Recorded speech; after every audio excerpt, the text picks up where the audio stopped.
Hi, Brett. How are How are you? Good to see you. Good to see you. How you been? Great, I great. remember you from 2 years ago when I was here with I'll See You in My Dreams. Yeah, And I love that movie, and I'm so pleased to see you here again.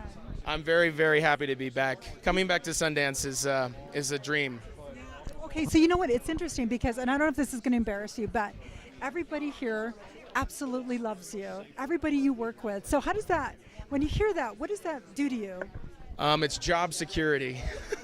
It just means that other actors might want to work with me as well.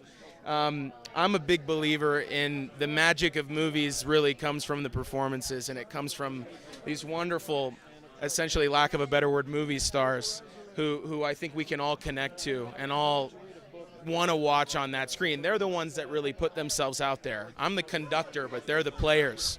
And I think it's really important to make sure that you treat them with respect and a collaboration and a sense of openness, but also knowing what you want.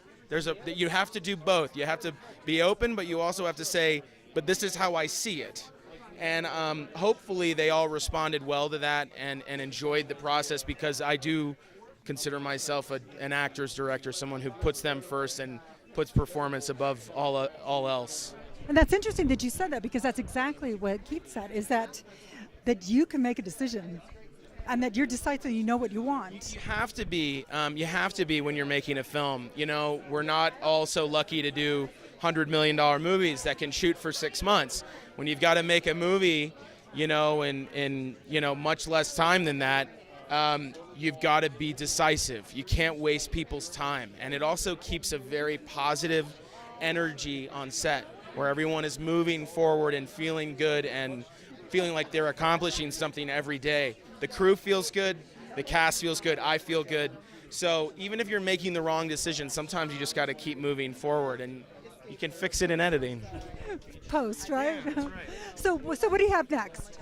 Well, I've got a couple of movies that I'm attached to that I'm thinking about going to do, and Directing? I'm directing, yes. One that takes place in Australia that could go, which is very exciting. And you're going to be filming in Australia as well with this project?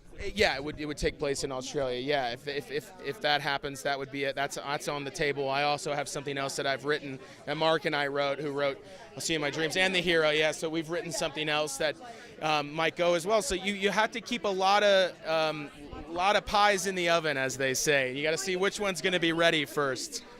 Yeah, The Hero is a hopefully a very delicious, warm pie that people enjoy, because it's ready to go. Here we are. Well, yes, and so when you think of story, do you consider yourself a storyteller? I do. First and foremost, a director, a filmmaker, a writer, what we're trying to do is tell stories. Tell stories that connect with people, that make people feel, laugh, cry, connect with, relate to, learn something.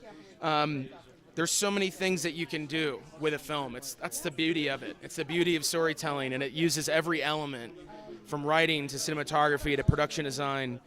It's such a beautiful experience. It's difficult, don't get me wrong. It's very difficult, but I am a storyteller. I would consider myself a storyteller over a filmmaker at the end of the day, because that's what we do. When we make a movie, we're telling a good story, hopefully. So when you were young, did you think that this would be your life? I certainly hoped it would. I've always wanted to be a filmmaker, always wanted to be a director. So to be able to be here for a second time, having gotten the Sundance approval for another film is really moving. It's humbling, and I just feel so honored to be here. So my 14-year-old self is freaking out right now. Well, congratulations. It's always an honor to speak with you. Thank you so much, and best of luck. You're one of our favorites here, I swear. Thank you so much. I appreciate the time. Thank you.